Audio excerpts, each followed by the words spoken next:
Believe it or not, this guy actually has friends. Nice. This is Scotty G and Friends on 97.5, the KSL Sports Zone.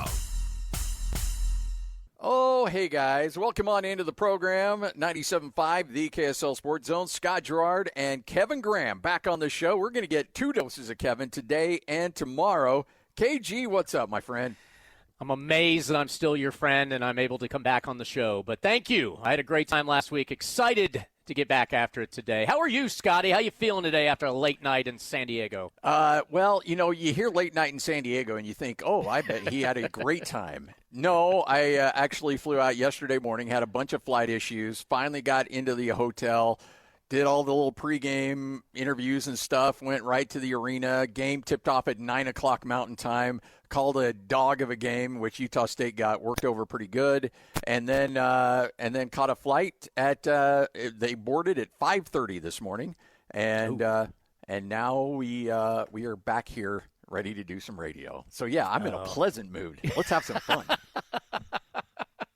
Yeah, the game was not the best. I watched the first half, and I'm like, ooh, this is not looking good, and I fell asleep. So but I feel bad for you. But you're back, man. You're ready to go. I'm back because, you know, unlike what Lloyd was making some accusations yesterday, like I don't care about the show, and I do. I never said you didn't care about the show. I just said the delays were a little questionable. There's no delays, Lloyd. Your delayed flights were a little questionable. I don't have any magic wand to fix things with Delta. Either they're delayed or they're not delayed, and I don't know what to tell you.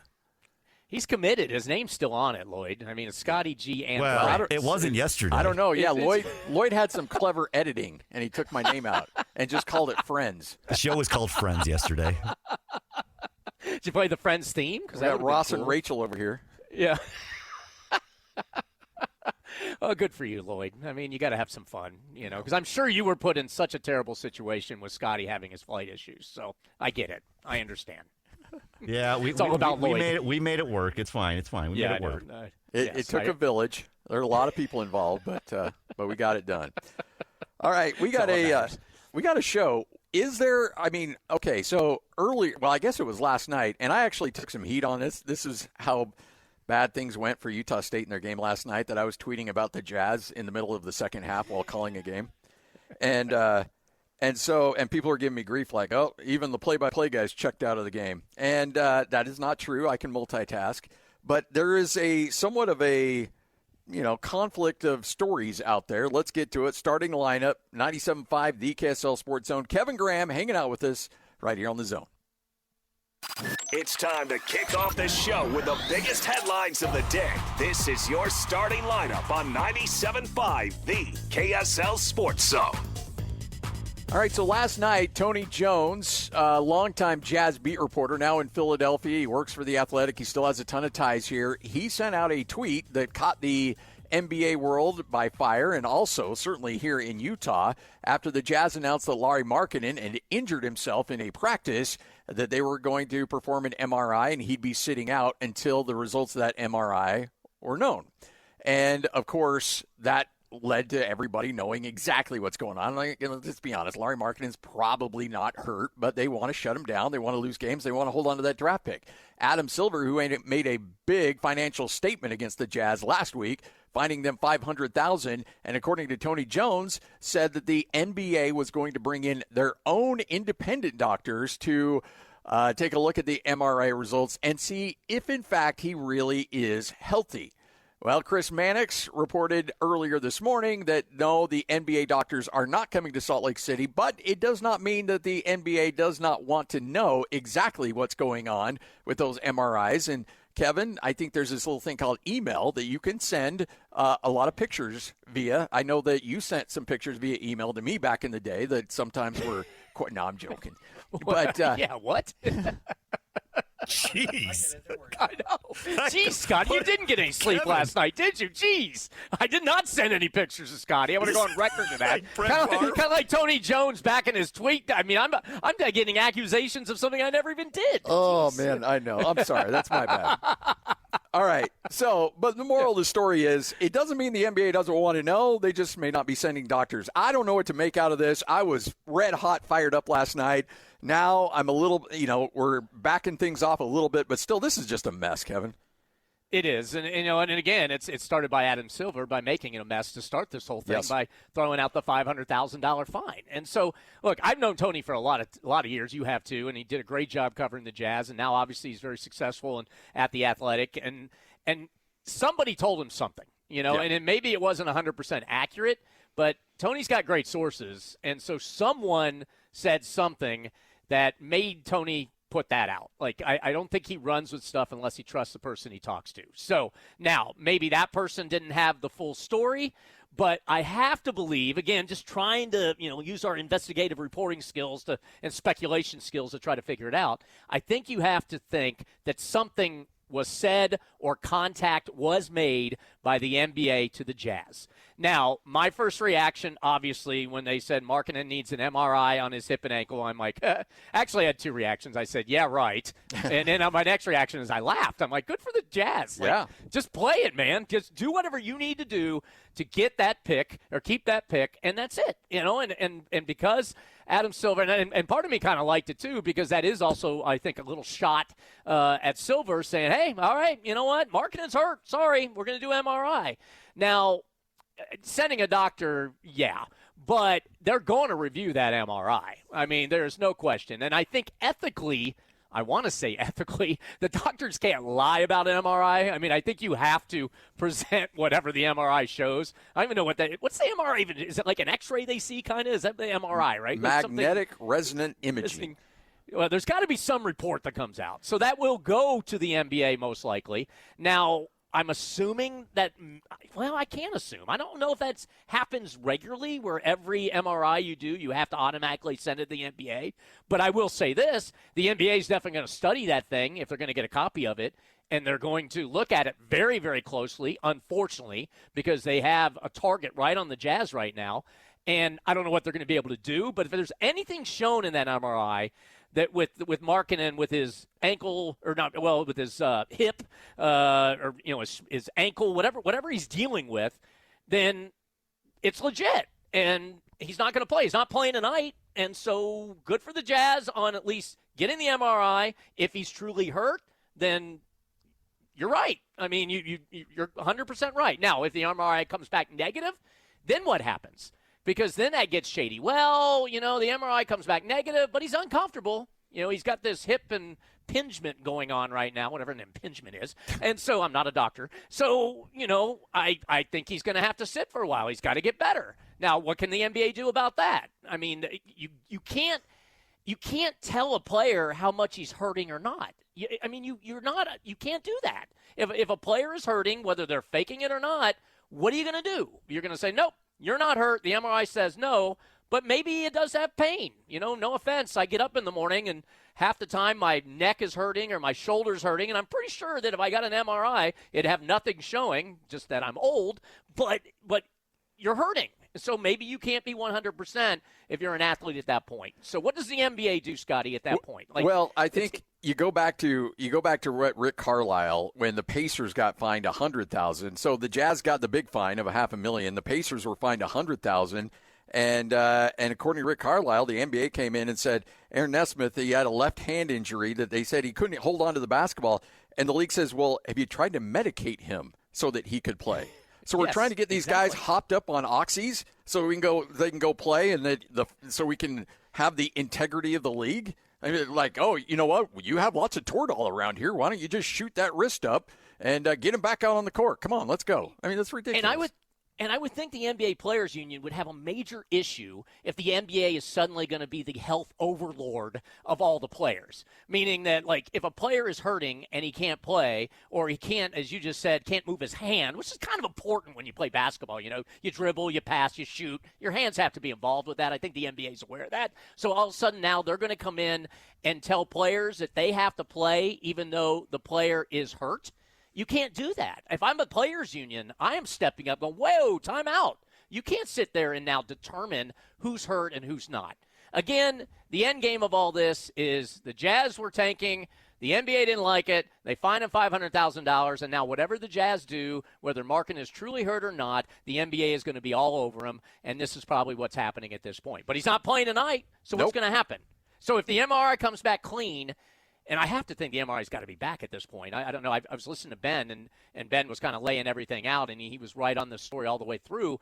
I didn't hear whether he said the MRI was done yet, but he's not playing tonight. So even if the MRI comes back clean, does that mean the NBA is going to step in tonight, and if the Jazz lose to the Pelicans, they're going to say, you know what, Markkanen, the MRI was clean. Here's another $500,000 fine you have to endure for tanking. Like, you can't do it. It's just – Silver has dug himself a huge hole here, and he's in it. He's stuck in it now. He can't. It's sometimes, you hear those people, and we do a sports talk host, I think, Scotty, where we commit to a side and we just stay on it, even though after a while you're basically turned out that you're completely wrong, and that's happened to me many times. But you keep digging your hole. Well, that's what's happening with Silver now. He can't back out now. So now he's got to be all over the Jazz for every move and every decision they make when it comes to players playing or not, and that's exactly what's happening right now. So now I'm going to be curious to see, can he do anything else? Will he do anything else once the results of the MRI are released? And will he do anything if that MRI shows that nothing's going on with him? So there's a real simple answer to all of this, Kevin. I think you roll down to your local hospital and you go like, hey, find me some MRIs of some trauma patient. And you kick that over to the NBA, and they're like, wow, this is a 75-year-old woman who had a, trauma injury. It looked like Lauri Markkanen had been in a car crash. My goodness, he's not going to play ever again. Like, you know what? If you want to play a dirty game, NBA, we can go. Let's go. Let's have some fun with this. Oh, man. I don't think they're going to go that far, but you know what? It's kind of like, you've heard stories, where, when they would do drug testing in sports and some players would try to have somebody else do the drug test for them or whatever the case might be to pass. The Wizinator. So, yeah, the Wizinator. Yes, the Wizinator. I forgot about the Wizinator. Yes. So, that I don't see that, but it's going to be interesting to see how this rolls out, and of course you got two huge games. It's so funny to talk about this. Two huge games that the Jazz must lose. I mean, and you know what? And I think the Jazz fan faithful are all about it, even though they're both at home and they're paying still NBA prices to go to the games. But the end game is you want them to lose. I mean, that's it. And especially a team that is ahead of you in the standings because they're the fifth worst team and you're the sixth worst team. So, it's very important for you to do whatever you take to lose this game. And what's interesting to flip, and again, Ben brought this up, what I thought was very interesting, is the Pelicans are actually playing pretty well right now. I mean, they're 7-6 in their last 13 games, as Ben pointed out, and they've won their last two. So it's not like they're kind of completely tanking. I mean, 7 wins, and they only have 17 on the season. And so, they're actually playing okay basketball. So it's going to be kind of fun to watch, to be honest, in a weird sort of way. But the Jazz, losing will be best for them, and I think that's what we're going to see. Well, and also, there's so many other elements to this, too, that I just think that when you're making a claim as the commissioner of the league, and Kevin, I think you hit it spot on. Like, there's the old adage, sometimes it's better to be wrong than to admit that you're wrong and just own it and dig your heels in and say, I can't back out of this now. Like, I am fully committed to this. It's like when you get in an argument with your wife and you're like, I know she has me dead to right. I know I screwed up, but no way am I going to admit it. I'm just going to keep the foot down and I'm just going to keep sticking to my story, and that's it. It usually doesn't end well for you. And it usually doesn't end well for commissioners that try to do that as well. Because at the end of the day, remember, the commissioner actually works for the NBA and the NBA owners. I know people have a hard time believing that. But Ryan Smith, if I'm Ryan, I'm beyond upset about this. And Ryan's hosted all-star games. He's got the NHL doing every little thing he wants because the NHL has embraced Salt Lake City and said, you know what, we love this city. We're going to give you we're going to let you on 7 months notice, take over an NHL team and completely build it from the ground up in the span of about 7 months. Ready, go. And they did it. And now they have an outdoor game. The NHL has said, you know what? We love Salt Lake City. We love Utah. We love everything you're building here. And the NBA, for whatever reason, looks at the league and says, or looks at Salt Lake City and goes, no, we're gonna beat you up. We're going to, if we need to make an example out of somebody, it's going to be in Salt Lake City because all they're doing is trying to build a team the right way under the current rules of the NBA. If you look at Oklahoma City, yep, that's what they did. San Antonio, yep, that's what they did. Even to help build the Golden State situation that they had when they won championships. There was some tanking. Harrison Barnes should have been a member of the Jazz, but instead Golden State tanks that season and ends up stealing a Jazz draft pick. This has gone on for a long, long time, and I'll go full-out conspiracy theory, Kevin, on this one. No way on this green earth are the Jazz jumping up to the 1, 2, or 3 spot in the NBA draft. The Jazz are screwed in the lottery. And if there is any mathematical chance whatsoever that they get pushed down to 9th and they have to give that pick to Oklahoma City, I would find whatever, I entertainment purposes only here, folks. But I would find any bookie on the planet and say, here's my kid's college fund, put it all on the Jazz moving out of the draft, because the NBA cannot have the image of rewarding the Jazz for something that they find them, and maybe finding them multiple times out near the end of the season. You make a great case. I mean, you're laying it out that could be a possibility. Now, again, obviously the NBA will not admit that, and nope. But it will be interesting if it happens that way, Scotty. Believe me, it's going to be, game on, and I would not blame Jazz fans and any of us on the radio and whatever to just blow up and go after it. But to your point of picking on the Jazz, it's very simple. The Jazz know they can, or the NBA knows they can bully the Jazz because the Jazz are the smaller market team. They're the team that a lot of players don't want to be there long term, for whatever reason. They have the image of that, and that's what they want to do. And that's why I said last week when we were doing the show last Thursday, Scotty, if I'm Ryan, I'm the owner of the team, I'm gonna start maybe letting my voice be heard a little bit and sitting out. He sent that tweet out. I haven't seen much out of him since on that. I'm sure that the more he talks and the more he goes after the NBA, the more the NBA could fine him. So I also understand that. But behind the scenes, I'd be in complete rally mode right now and just trying to get as many owners behind me as possible to rally against this.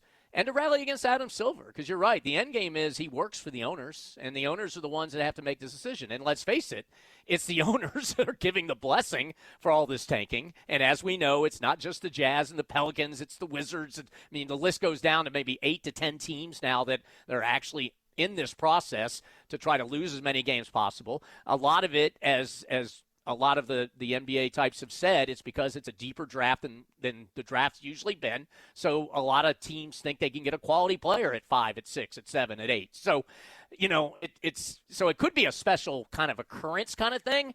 But because Adam Silver raised it to make this such a hurricane of an issue, now he's got to deal with it. And you're right. He's dug the hole.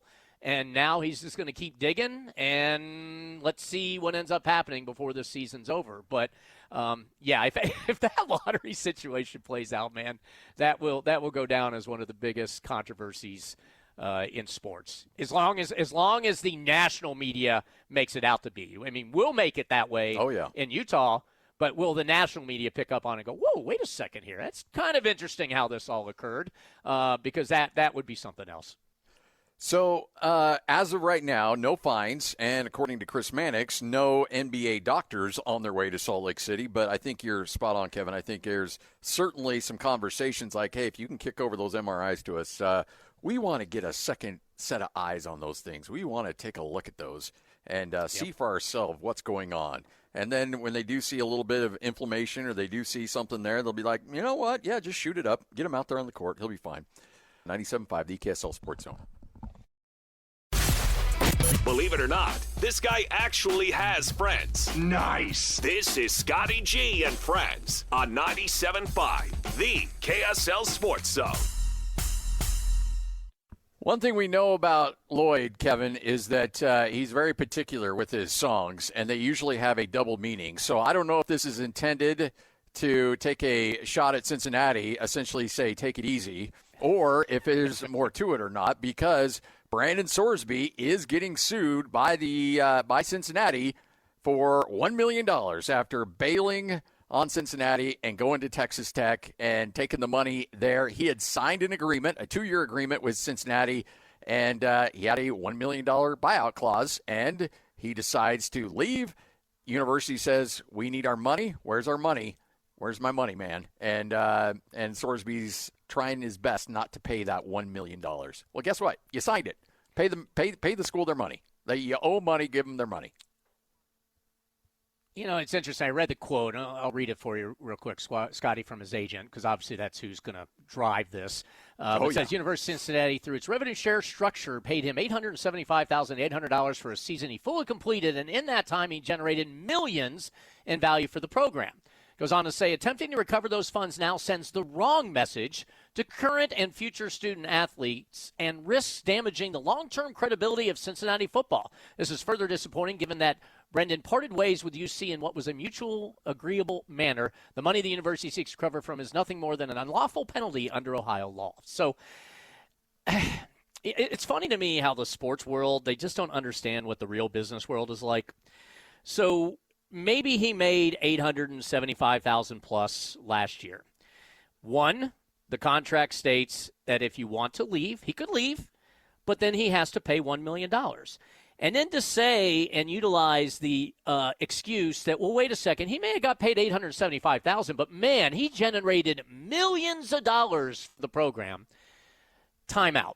In the real business world, doesn't that work the same way? You know, Scotty, they pay you a certain salary, right? And I'm pretty sure you help generate more revenue than your salary. That's what it's supposed to be. That's the hope. Capitalism. And if you don't, then you're finding new employment. But yeah. Exactly. It's called making a profit.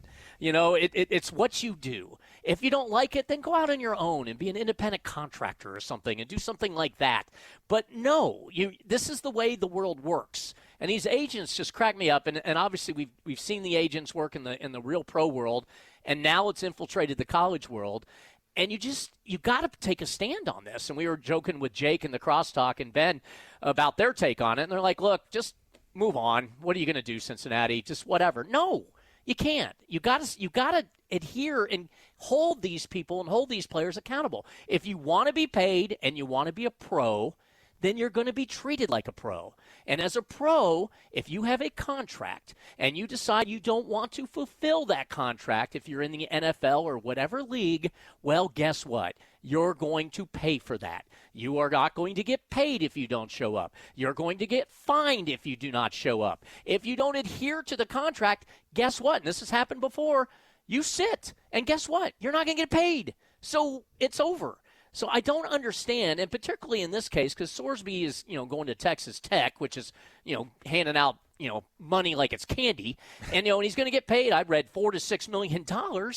Well, okay, then carve out $1 million from that, or I think you said it in the crosstalk, Scotty. Or you know what? Make Texas Tech pay it. They got the money. They're the boosters. Instead of say go agent, go to Texas Tech and say, I know we agreed to $6 million, but Cincinnati's going to adhere to his buyout. Can you give them $7 million? And I'm pretty sure their billionaire that's funding Texas Tech right now will hand them another $1 million, and you move on. So to do this just doesn't. I don't get it. Like if you're gonna sign a deal, NIL deal, which I guess is kind of like a contract now, then you got to adhere to it. And I don't understand where the debate is. I don't understand why lawsuits happen. I don't understand why agents are questioning this. I know it happens with college coaches when they leave. But you know what? Typically what happens is the college coach either, if he gets fired, guess what? And here's the other thing.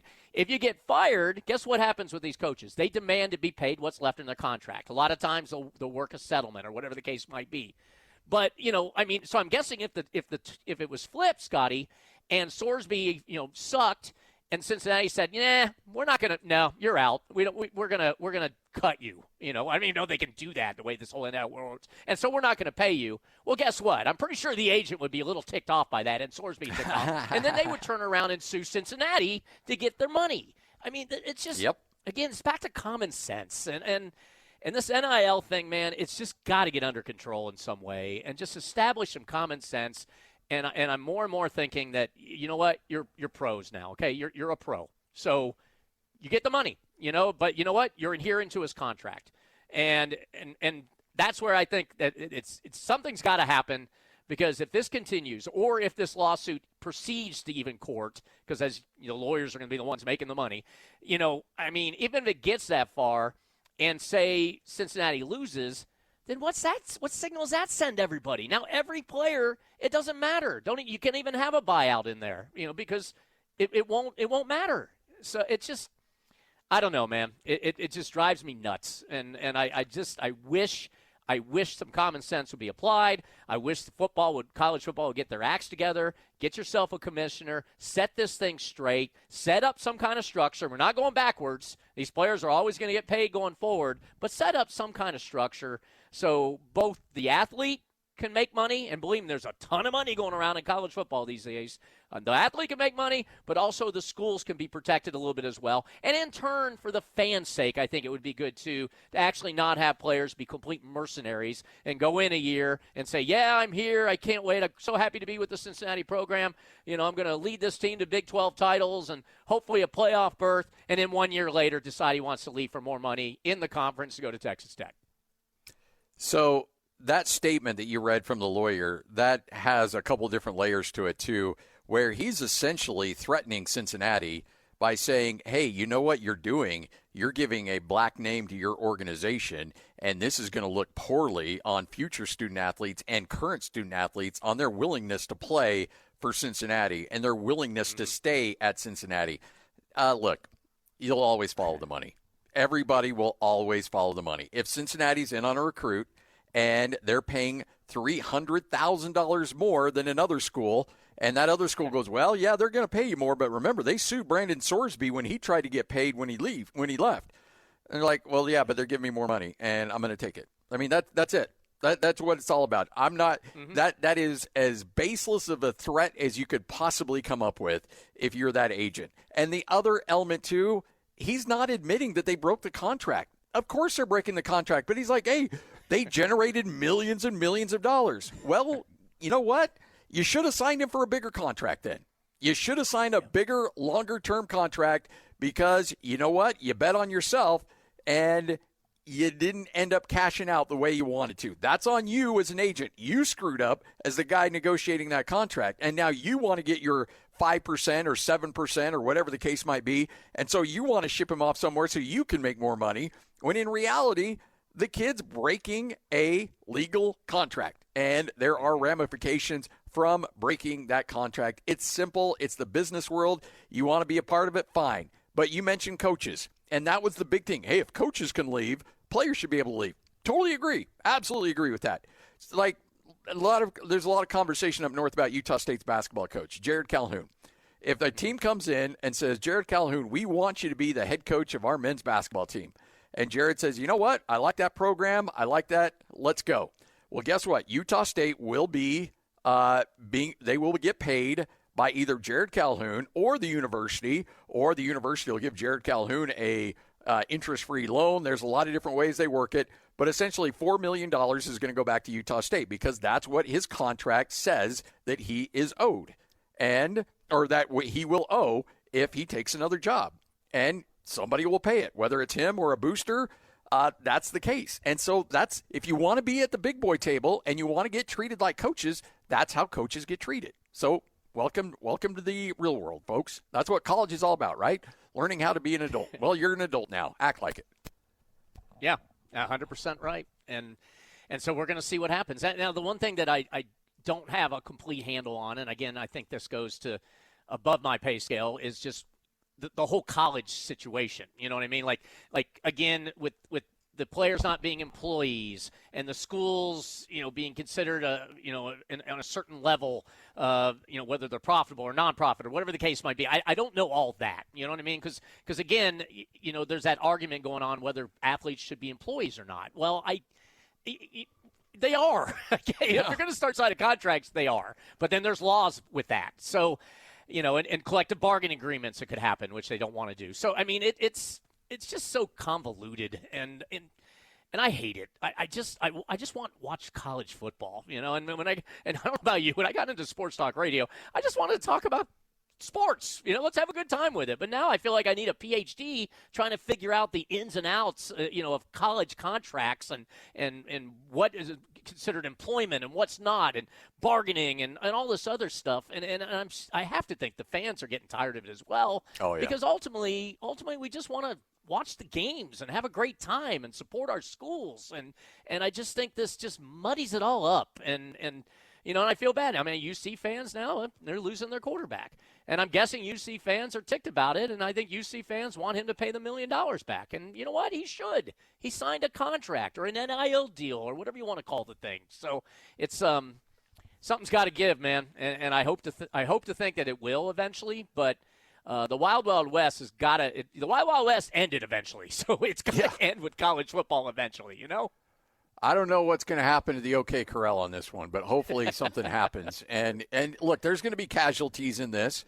Somebody's going to get burnt. Somebody's going to be in a bad spot. And it's already happening. Like, there's so many kids that go in the transfer portal because an uncle or an AAU coach or a high school coach or a dad says, hey, you know what? We're going to get you more money. And guess what? Nobody calls. The phone doesn't ring. And there are thousands and thousands of kids who lost a free education because they took a chance and they got bad advice. And that's going to continue to happen. If we want to really do what's best for student athletes, if we can even use those two words together, then you got to find a way to fix this. Because coaches are taking advantage of it too. Coaches are looking at it and say, okay, well, I can cut you. You're out. You know what? I want your roster spot. There has been a lot of people that hit the transfer portal who send out the "that being said" tweet at the end of the season, not because they want to leave, but because they're told they no longer have a scholarship at that university. So they're taking some hits on this. Coaches are taking hits, but you're right. The fan is ultimately taking the hit. I talk to so many people who just say, you know what? I love college football. I'll still watch it, but am I as passionate about my team as I used to be? No, because I have no relationship with these guys. I have no connection. I never saw him come in and watched him redshirt and watched him in a spring game as a redshirt freshman and then saw some time on special teams as a sophomore and then breaking into the lineup the end of that sophomore year, becoming a starter, and then an all-conference guy his senior year. You don't have those connections with those guys anymore. And it hurts a little bit just because that's what made this so good. Guys had that connection to that university, that connection to that fan base, and it's been severed. It's completely lost now. Yeah, and it is, and that's a shame. Now, what'll happen, Scotty? They'll come August. They'll kick it off, and we're all in the TV. Yep. We'll all be ready to go again, and ready to roll because some of this stuff will be put to the side because at least it'll be on the field again. But at least for the off-season's sake, this is going to continue to be an issue until they address it and fix it. All right, coming up next, what you may have missed, we'll give you an update on the Utah Mammoth back on the ice. Logan Cooley back on the ice as well. Get you an update on that. The funky Mark Medina will join us coming up at 1:05 from Fox Sports, NBA analyst, one of our favorites, and we'll even sneak in some good, bad, the ugly at 1:30. It's all straight ahead. 97.5, the KSL Sports Zone. Believe it or not, this guy actually has friends. Nice. This is Scotty G and Friends on 97.5, the KSL Sports Zone. Right here on 97.5, the KSL Sports Zone. Hey, welcome to the Utah Mammoth, Kevin. You got your first glimpse at the Mammoth last night. I did. I sat on. I turned on ESPN Plus, and I watched the broadcast. By the way, I commend the broadcast team. I didn't get to listen to the radio side of it, but I'm sure it's a great broadcast. But I watched the TV side of it, and they're really good. McConnell's good. Dominic Moore, Olczyk, Sarah Merrifield. I thought it's a really well done broadcast, and so I enjoyed that. And now, you know what? I really like hockey. It's just one of those sports. It would always depend on the market I was in. When I was in Salt Lake the 3 times previously, working with you and everybody else, Scott, we had the Grizzlies. And the Grizzlies won a Turner Cup one of the times I was there, but they're minor league hockey, so it's different. But like Detroit, my early days of sports radio, my beat per se was covering the Red Wings, and when they were good. That's hockey town, man. And Steve Yzerman, who obviously is now the general manager of that team, he was the captain, and I grew up as a fan of like the Probert. Bob Probert used to beat the crap out of everybody, and you had Yzerman and Fedorov and Larionov, and they won cups, and I love covering hockey because the sport's great to watch in person. And I think it's one of those sports, Lloyd and I were talking off the air, it's one of those sports that if you can get and watch the sport in person, that will allow you to enjoy it on TV more. Because I know if you just watch on TV, for some fans, it's hard to follow the puck. I get it. But if you get there in person and just feel it and see it, that translates to you to be able to watch it better on TV. And so I would highly recommend, if you can afford it, get out or win tickets right here on the Sports Zone. I mean, do it. So the broadcast is really good, and I love covering hockey players because they're just down-home dudes. I mean, we saw that with the Olympic team. I mean, look at Matt Hughes and even what he did last night before the Devils game, addressing the crowd and bringing one of his teammates from the USA team who was playing for the Sabres, the opposing team, and he brought him out so he could wave to the crowd. I mean, they're just good. They're a lot of fun to cover. Oh, you know, they're from, a lot of it, they come from small towns. They come from Michigan. They come from Canada. So it's great. So watching the broadcast, I was impressed by that because I think they're doing a really good job. And I'm not an expert at hockey by any means, but I'm familiar with the game. And I think they do a really good job of translating the game to those that are new to it. I mean, there's obviously a lot of people in our state that are used to it. So I think that's big, but yet not talked down either. Like, that it's not like me as a kind of a fan of it, or at least knows the game a little bit.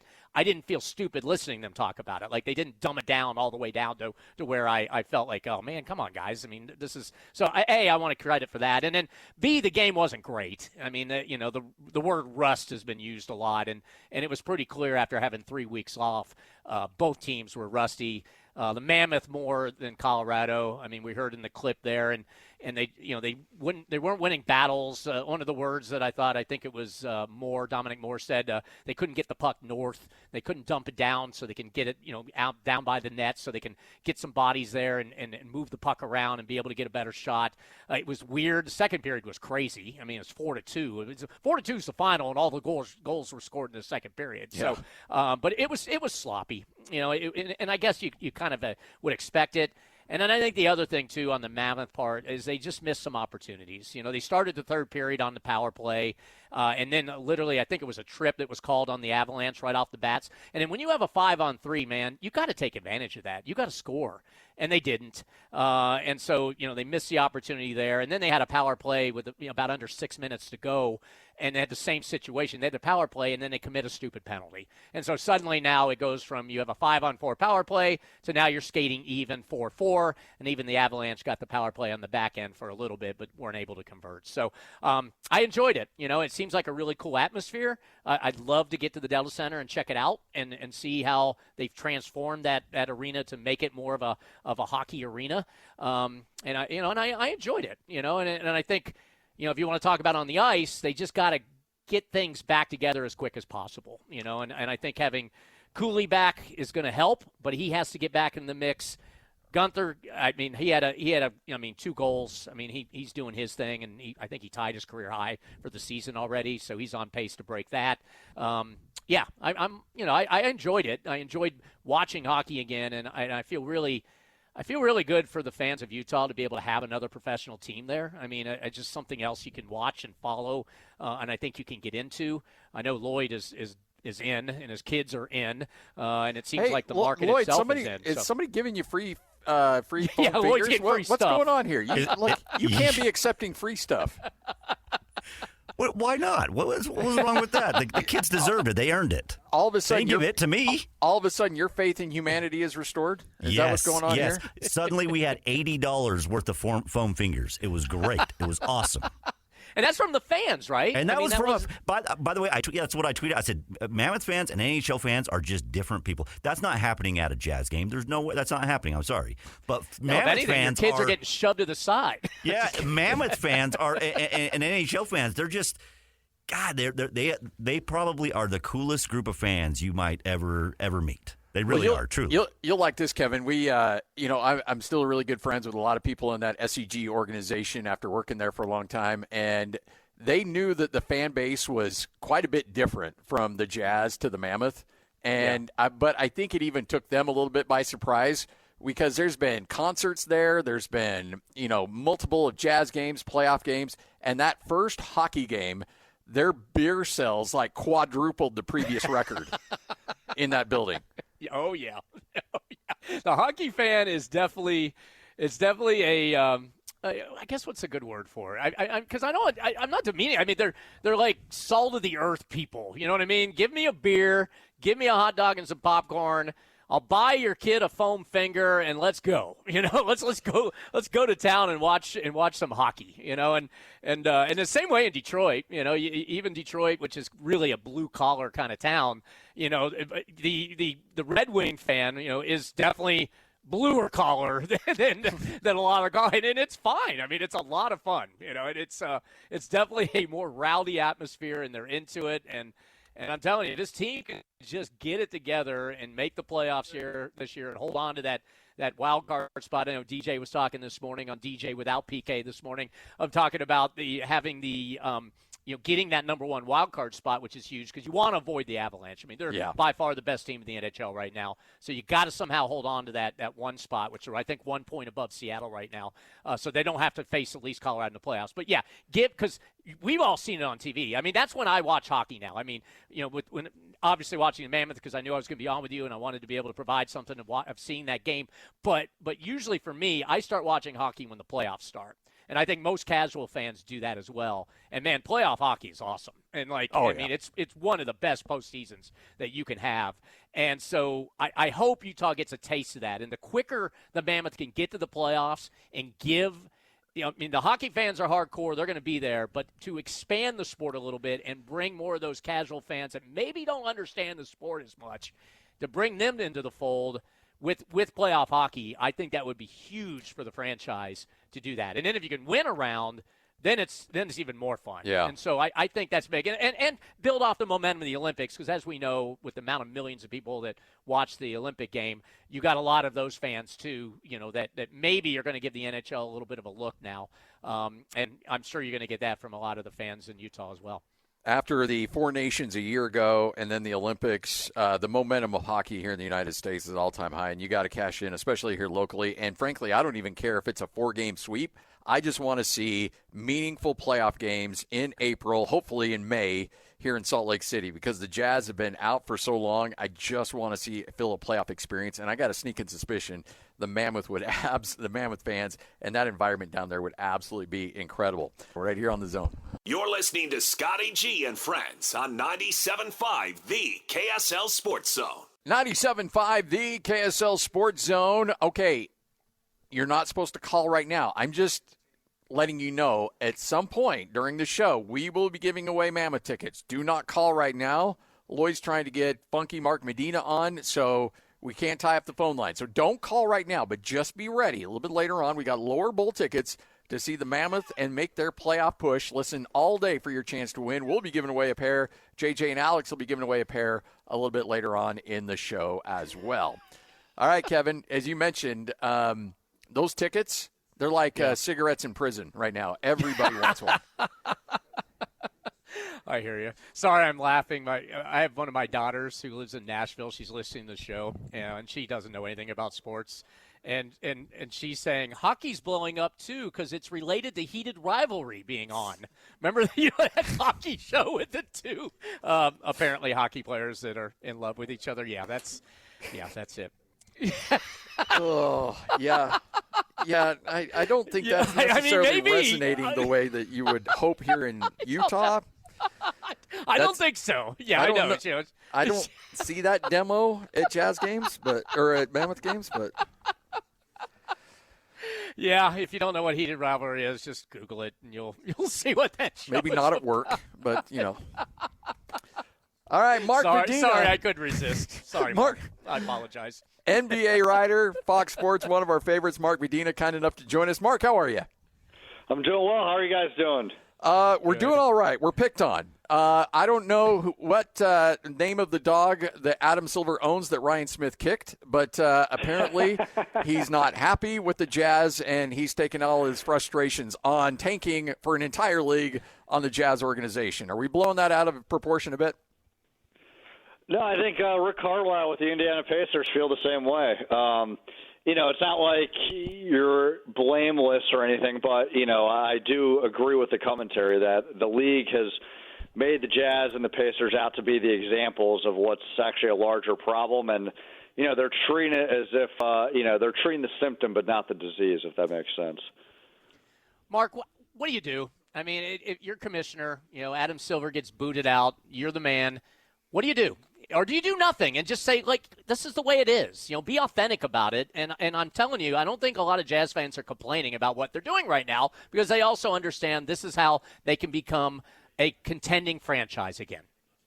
Yeah, I think what the league should do is try to remove whatever incentives there are toward losing games. And while also threading the needle that when you are a rebuilding team, it's good to give them the tools to what Adam Silver says, having, opportunity of parity. Like he stressed during All-Star availability, you can't force parity, but just giving the teams opportunities. So, they've done that over the years with weighting the lottery odds and trying to do these, patchwork, obviously fines, but I don't think that attacks the root of the problem. I think what it's about is removing the incentives. So, what those solutions are, I think if you have things like enforcing the rules that they have in place with being able to penalize teams with draft picks and things like that can do wonders. But again, when you are a team that is in a rebuilding stage, what are you supposed to do, right? Yeah. So I think that there can be a difference with teams treating a season where the priority is about developing young guys and everything else, but without being so overt of, trying to ensure that also coincides with losses. So, Mark, what changes do you think will be made? Because Adam Silver said we're going to do some things next year, and we've seen kind of a list of thoughts that they may go with. What of those do you feel like are actually going to come to fruition next season? Yeah. I think more enforcement with the draft picks. I think the other thing is that if there's repeat teams that aren't doing well in the standings, for multiple years, that their odds get shifted as a way to recognize, hey, like there's a pattern that, you don't just need one high draft pick to get back into being competitive.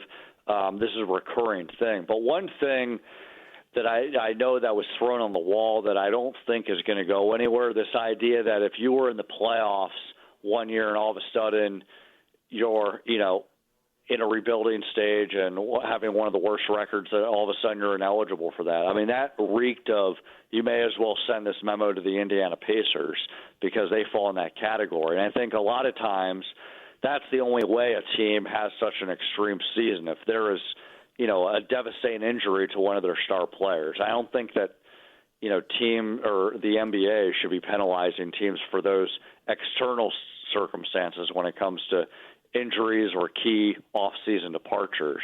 So I think that's what will be threaded from here until multiple Board of Governors meetings where, to be clear, they need to have a supermajority that passes the vote, so 23 out of 30 teams. And with that, there's going to be some concessions made, and that's where I think the concessions will be made. Do the owners, I'm assuming, it's interesting to me because, the owners are the ones that are blessing this, obviously, but yet Adam Silver works for the owners, and then now he's trying to throw money at certain owners. And again, to Scotty's point, it's interesting that he picks on Indiana and the Jazz and Ryan Smith, a fairly new owner, in the NBA. I mean, is there going to be issues there? Are owners going to have some battles with Adam Silver over this? Oh, without a doubt. I mean, that's what Board of Governors meetings are always about. You get 30 voices in the room. There's, there ultimately becomes a consensus in the vote on what the majority is, but the opinions are wide-ranging. And so, when you hear rhetoric from owners like the Phoenix Suns, Matt Ishbia, or Joe Lacob with the Golden State Warriors, they say, we don't believe in tanking. That's unacceptable. We have high standards. I think every owner wants to win. So a lot of that can be rhetoric on. It's easy to say that when you don't have a draft pick to protect, right, as far as lottery odds. And so I think, the owners that fall in the category like Utah or Indiana or anyone else, I think the main point that they'll try to stress is that, look, like we want to win too, but we want to have a realistic pathway for when you are in these circumstances in a rebuilding stage, what are the best tools to get out of that?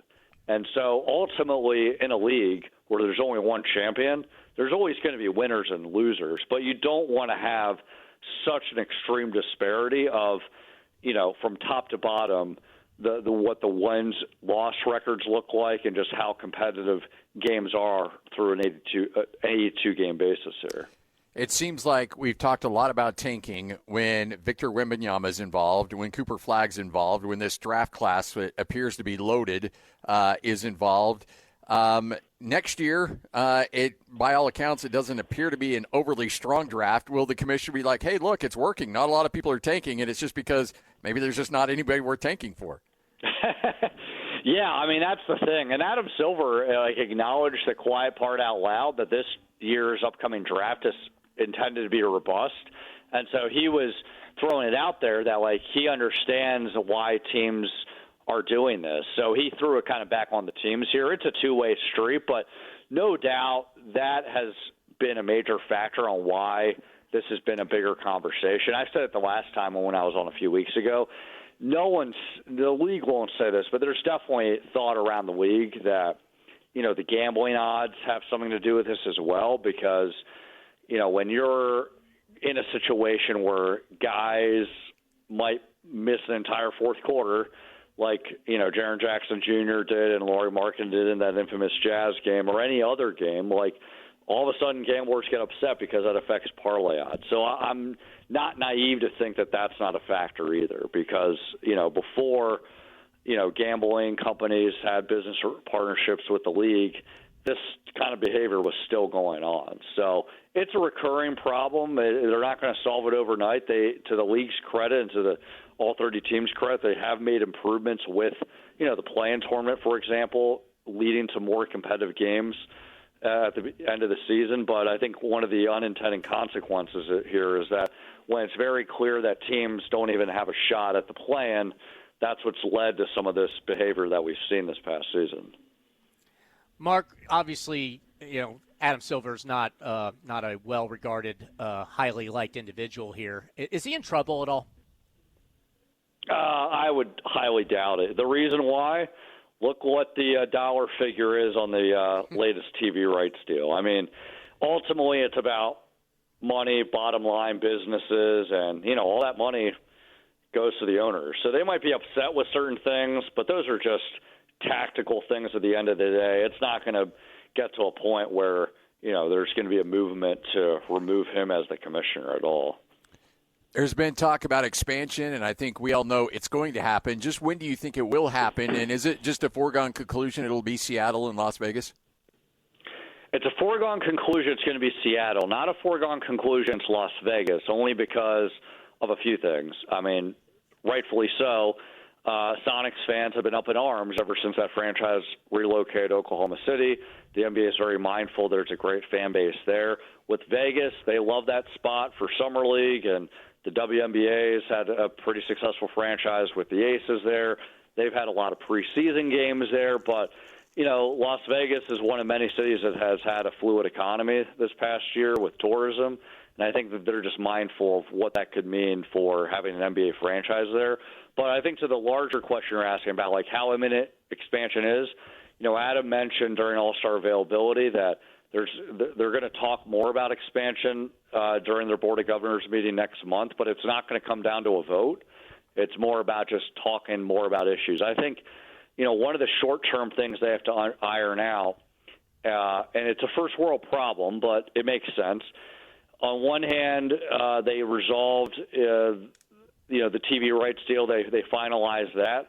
But I think that owners have a little bit of mixed feelings of, okay, we did all the work and sweat equity and historical success in having this kind of deal. Why do we have to share the fruits of those labors to two new franchises?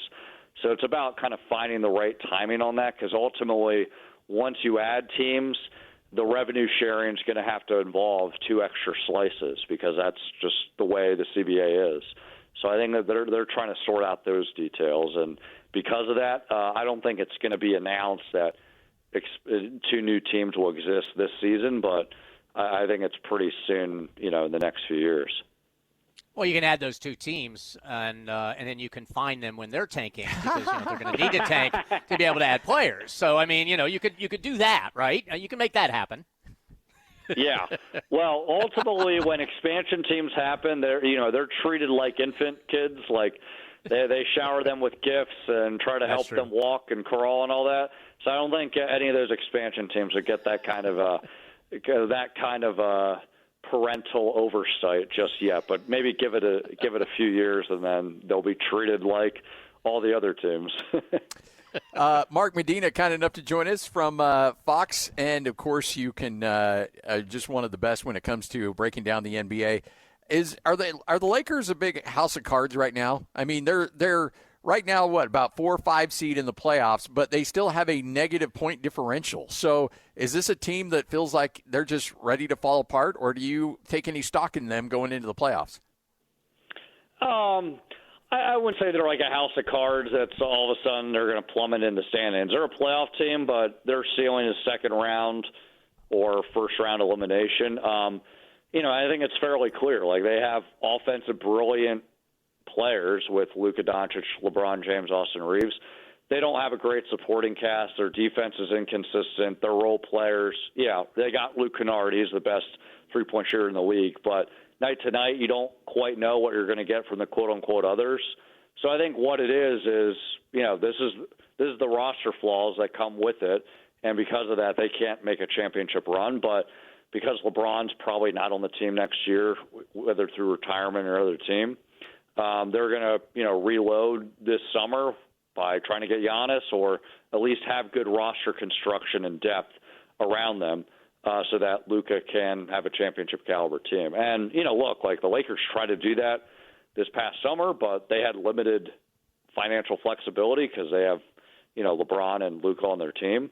And, they thought that they could patchwork it with being opportunistic with getting, Marcus Smart, DeAndre Ayton on market-friendly deals, but there's a reason it was market-friendly. They are good players, but they also have flaws to their game. So that's just kind of the way it is.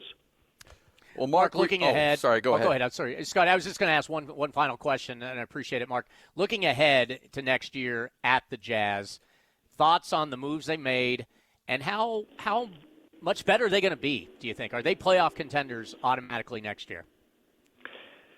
Yeah, that's a good question because I really like their young core, but you have to become a player in free agency, and you have to get legitimate talent. I mean, getting Jaren Jackson Jr.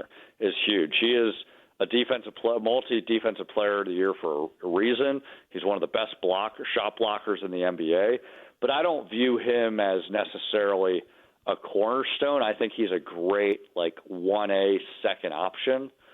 So, if they stay status quo with him and their young guys and Lauri Markkanen, they're a playoff team, but I don't think they're part of the contending mix. They would have to be able to package something with Lauri Markkanen or a handful of their rotation players into something greater than that with an all-star caliber player.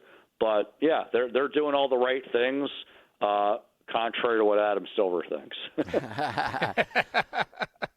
Well, hey, Mark, we appreciate it. Thanks for hanging out with us, and look forward to catching with you again here very soon. All right, likewise. Be well. There's Mark Medina. Funky Mark Medina right here on 97.5 the KSL Sports. I like that. See, the young generation probably doesn't know that. Kids song, don't have any clue. I got Brant, who's our resident Gen X. He's our tech. Uh-huh. Do you know Funky Comedina, Brant? No, he doesn't know. No. Yeah, I know. I know. Right? Tim's over. That's when turn Tim's mic on. Tim's upset too. Tim knows what we're talking about. Come on, bro. Tim? Tone Loc's that's Funky Comedina is classic. I know, right? That's when rap was fun. Remember? Bust a move. Yes. Yeah, there it is. Yeah. And every 40 to 55-year-old white dude in their car right now is just, knocking their head back up and down. Oh, man, that is a good song. Yep, good stuff. Good memory. It's right here on The Zone. It's time to saddle up and talk about the winners and the losers. This is the good, the bad, and the ugly. Now, here's the good. 97.5, the KSL Sports Zone. It is your good, it is your bad, it is your ugly. All brought to you by U of U Health. Go to uofuhealth.org and learn more. All right, Matt Ishbia, Kevin. By the way, Kevin Graham's hanging out with us. I'm not introducing you enough. I'm breaking every radio rule in the book, Kevin. I'm sorry. Well, you have to assume people know me, but I haven't been on the air in 13 years. Well, except with DJ and PK on Fridays for football. But yeah, I know what you're saying. Like so, Rick Scott told Gordon one time that radio's not linear, and then Gordon every time, well, radio's not linear. Like, I know, Gordon. Rick Scott, by the way, a longtime sports radio consultant. He's kind of the guy that made me move a lot. Didn't make me move a lot, but he was always the one that put my name in people's ears. But yeah, I understand what you're saying. Yes, radio's not linear. We have people tuning in at different times all the time. This is stuff I used to preach as a PD as well. I get it, man. It's all good. Rick Scott tried to get me fired so many times too. Did he really? Oh, Why? yeah. No. You really? Say good? Yeah. Oh. Good. Yeah. Yeah, I know. Jeez, we're all the good. What? We are good. What are you talking about? I'm good. No, I thought you meant that Rick Scott trying to get me fired was good. Yeah, that's not good. No, I didn't mean that. No, I was like, geez, no. I didn't mean that at all. I don't even know what I was. Yeah, Kevin's priming for Kevin Graham and friends here. Yeah, you're listening to Graham and Friends, KG and buddies every day from noon to 3. Nope. No, not going for that at all. No. That's funny. No. Didn't mean to say that. That was just a mistimed. Oh, I know. I got you. Matt Ishbia, I'm not a big fan of his. He's the owner of the Phoenix Suns. But I do want – this is an interesting idea. And I want to take it a step further, but I want to have you – if you could just kind of put yourself in the brain of an NBA player who is like, I don't want any part of the slam dunk contest. I don't want any one of the three-point contest. It's just a bunch of nobodies out there that nobody really cares about. Now, Damian Lillard did compete in the three-point shooting contest this year and won it at the tender age of 52 years old, so that was cool. But you want a little bit more star power. And Matt Ishbia is like, all right, let's do this. The winner gets $1 million. Let's not do $50,000. Let's not do $100,000. Let's do $1 million. Do you think, Kevin, that actually gets people motivated to participate in these events? I think more the mid-level guys, possibly. I still think the upper guys are on max contracts and whatnot. I mean, $1 million is what, $100, to them. I don't know. I'd have to do the math on that, but I think it would make it more intriguing. Yeah, you definitely would have, I think, a higher level of participation of players going for it because, a mill is a mill, after the government takes their half or whatever. I mean, you're getting $500K. So, no, yeah, I mean, what motivates NBA players? I mean, it's pretty obvious. Money is a motivator for them and a lot of athletes. So, yeah, if you put $1 million out there, $1 million, yeah, I think there's something to that. So, I would go all in. I think the All-Star game, speaking of going all in, I know a lot of these dudes like to gamble. They're in the back of the plane, dropping cards right and left. So this is what I think everybody needs to do on an All-Star game. It's like a poker tournament. You have to buy into the All-Star game. So to get into the All-Star, you have to be named an All-Star, and then you have to chip in $1 million of your own money to play in the game. Winning team gets all of the money. Losing team is out each of their $1 million. I love that idea. There's no way they're going to do that. No, but I would love not. that. But that would be awesome. Like, yeah, have them put up their own money. I mean, let's face it. That there's a lot of players that like to go to Vegas a lot, and and like to gamble. I mean, one of the greatest players of all time played baseball for a year for whatever reason. So I mean, yeah, I think there's a possibility that would be awesome. I mean, you definitely would get. Eyeballs would be on that one for sure. Now, again, the players won't do that. Well, hell, the NBA won't even allow it. The NBA and the Players Union have come out and said that can't do this anyways. Yeah, they're shutting down Matt on the still like, oh, no, we can't do that. All right, no fun league. That sounds like something the NFL would do. Come on, let's be creative here. Let's do some stuff. Let's get out. What about you, NBA? What about you, NBA and the Players Union? You start coming up with these ideas. Yeah. I mean, and then so I don't like Ishbia, especially after what he said about the whole tanking thing and everything. But I like the thought process. I mean, at least he's thinking. So whenever they do their brainstorming meetings and their board of governor meetings and ownership meetings and all that, why don't you get the old whiteboard out, and start brainstorming ideas and throw it up on the wall, and you know what, owners, you're all billionaires anyways. Kick in, whatever $100,000 a piece or whatever it is, and get you get yourself up to $3 million at that point. Did I do the math right on that? 30 teams, yeah. And so, and then now you got even more money to throw at it. So I do like the idea. You were joking about the Lillard thing, but that caught my ear too, Scotty. I like the idea of doing this Legends thing, like bringing bringing these legends back and letting them do the 3-point shooting contest. And I think that would be kind of cool, don't you think? I mean, that would bring in – go ahead, sorry. I bet Ray Allen could probably still beat a good chunk of NBA players shooting the three ball. Oh, yeah. Can you imagine, do a 3-point shooting contest where you have the current players and they shoot, and whoever wins that, and then you have the legends, and then the legend goes head-to-head with the current player and let him go to battle? You never know. I think that – I mean, they did it – didn't they do that with the WNBA and the NBA players there for a bit? Weren't they kind of – Oh, yeah. Yeah. So, I don't know. Anything just to put something fun in it and make – if you want to bring eyeballs to it, I mean, do something different. Try – throw stuff up against the wall. But I think, to your point, as much money as you throw in there, I think, it can only hopefully draw more of the players into it. All right, there's your good. Let's get to the bad. Now the bad. Good, the bad, the ugly, right here on 97.5, the KSL Sports Zone. So about 24 hours ago, I showed up in San Diego. Finished the show. Lloyd, you can vouch that I got right into the radio show as quickly as possible, so I finished off the show. I may have been just a segment or two late getting on the air, but I got on the air and finished the radio show, and then called the Utah State-San Diego State game last night. Utah State, and, I know you mentioned this a little bit earlier off the air. BYU gets dump trucked by Central Florida.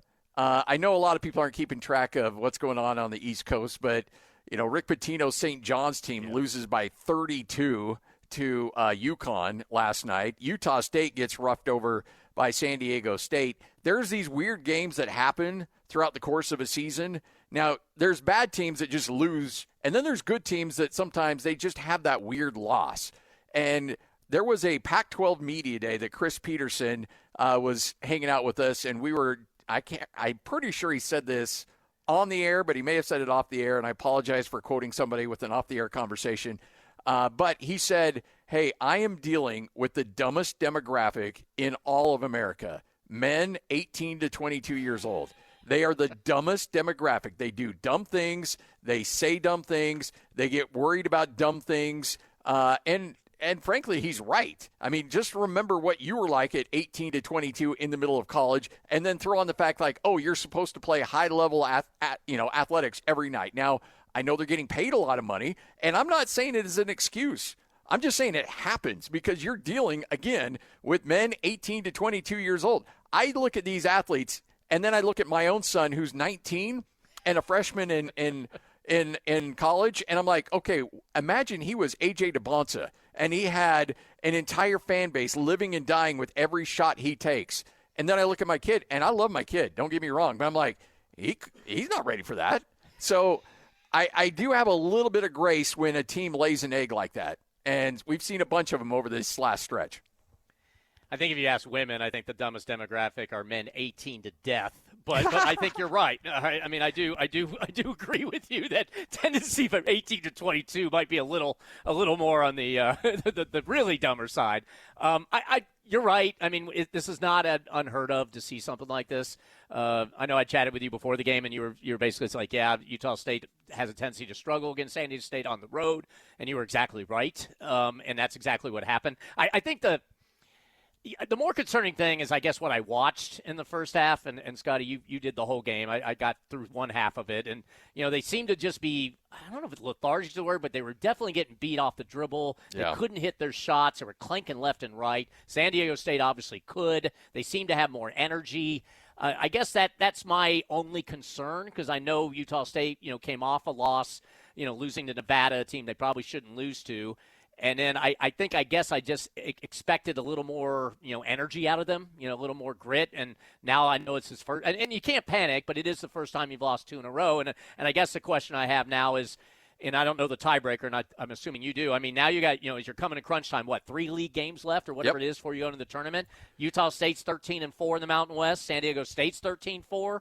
So, I mean, you have the possibility now of losing these 2 games in a row, of losing the 1 seed, which I assume is an impact. I mean, I'd like to know what you think of that, and how's the tiebreaker work, in your opinion, and how this is going to break down. So they've split. Each team has won on their own home court, so that tiebreaker gets thrown out the window. It'll be a record against the next best opponent which would be New Mexico, and Utah State has already beaten New Mexico. I don't know if New Mexico's beaten San Diego State. They are playing again, and Utah State's playing New Mexico again in the final game of the regular season, so that's kind of how that will get determined. I think right now Utah State has the edge if the season were to end today, that they would own the tiebreaker. But that was the big kick to the nether regions last night for Utah State. Had they won that game, they would have had a 2-game lead in the standings and the tiebreaker. So essentially a 3-game. They essentially would have won the regular season last night had they been able to win that game. But again, it's the dog days of February. And again, it's not an excuse. Everybody, I said this, I tweeted this out in regards to the BYU game the other night. And I'm getting all these people saying, hey, don't let them off the hook. I'm like, I'm not. I'm just saying, like, it's a reason. Like, I'm not saying it's an acceptable reason. I'm not saying that you should be like, oh, no big deal, nothing. No, if you're a fan and you're upset, you have every right to be upset. Be angry about it. But just know to really realize that a bunch of players of that age, even though they're very, very well compensated, has a bad day at the office, it's going to happen. And again, I'm not saying it's acceptable. I'm just saying you have to prepare for it. They need to. I think Saturday's game's crucial, right? On the road against Grand Canyon, 18-10, it's at 11-6. Yeah. Oh, it's home. Okay, it's a home game. Good. All right, so at least you got them at home, so that's a positive. And and Grand Canyon beat UNLV last night. So, I think the thing is you're right. It happens, but the timing is the issue. Now you have 3 games left. You want to roll into the postseason. We hear this all the time. You don't want to be that team that it's all about timing and are you playing your best basketball at the most important time, in these long seasons. And I guess that would be, if I'm an Aggie fan, that would be my concern. It's like it doesn't seem like they're playing great basketball right now. So can they get it back rolling as they head into the conference tournament, which then, for Utah fans' sake, hopefully they'll start rolling, get in the NCAA tournament so they can maybe get a win or two, into that tournament. So, big one on Saturday. It'll be Utah State and Grand Canyon, and, of course, you'll hear it with some schlub on the radio coming up on Saturday night. 8 o'clock tip-off. Pregame begins at 7:30. I know you were around for the old WAC and Mountain West Big Monday games. And, yeah. And it's not necessarily a 10 o'clock start, but I am done with these 8, 9 o'clock starts because then you have the TV slide, and so you're starting, it'll be – technically it says 8 o'clock, but it'll be 8:15, 8:17 before that thing tips off, and the timeouts are longer. And look, I'm old, man. Like I'm not the age I was when you and I were first hanging out together. I want to go to bed at 10 o'clock, 10:30. I can't even make it to Jeremiah Jensen's Sportscast a lot of nights on the news at 10. Yeah. And I'm like, come on, can we bump these up a little bit? What happened to the good old 1, 2 o'clock in the afternoon games? Let's get back to that. Talking to a guy that's lived in every time zone, Scotty, my favorite time zone is Mountain time zone. Utah. Because, Pacific time zone was okay, but 9 a.m. for college football on a Saturday, that's getting a little early. But 10 a.m. for a start for college football, at least the East Coast games, that was better for me. Same thing with NFL. NFL is – 11 a.m. Mountain Time is perfect. And then you're still ending at about 9 o'clock or whatever by the last game is done, so you could still get a decent night's sleep. Pacific is the same way. You're done at 8:30, 9 o'clock, or 8 o'clock or whatever it is. East Coast, where I'm at now, Scotty, I hate it. I like the same way. We're two old men talk on the radio, but I'm just saying, like last night's game was an 11 o'clock start on the East Coast, and I hate to say it too, and I know you're on TV and all that, but the East Coast is not staying up that late to watch Utah State basketball. So if the Mountain West wants to wave their flag, and obviously now you're going to have the Pac-12 saying, well, wait, you're going to get East Coast, you're going to be on the clock, and you're going to be the only game at 11 o'clock at night. I'm like, it's still 11 o'clock at night on a weeknight, and college football a little different because it's a Saturday for the most part. I will stay up late for those West Coast games when I'm on the East Coast time zone. But, because you could also sleep in because the games start later the next day on Sunday for football or NFL. But yeah, these late games are tough. And you're not getting the exposure that you think or what the conference may try to sell to you that you're getting. You're just not. It's just not happening. And we would always, we'd hype up on our soapbox and say, it's your responsibility as a writer and an AP voter to watch these games. And then you actually go back east and you're like, oh, no, I totally get it. I understand why people are checking out. I'm not holding any ill will towards you. But, you're right. You're watching an NFL game on the East Coast. the games that start 11 here are starting at 1 o'clock, so that means your Jets are already out of the game by 1:30, and so, what are you going to do with the rest of your day? Well, you watch other football games, obviously. I mean, you do that to the end, but you're right. But the problem is the late night game. If that kicks off at 8:30, 8:20, whatever the kickoff time is, you're not getting done till 11:30 at night. Maybe midnight, depending on how long the game goes. Where you're done at 9:30. On the in Mountain Time zone. So I can handle that. But the start of the late night games and again the argument that you're getting the exposure, you're just it's not happening, especially college basketball in the week during the week. You're not getting it.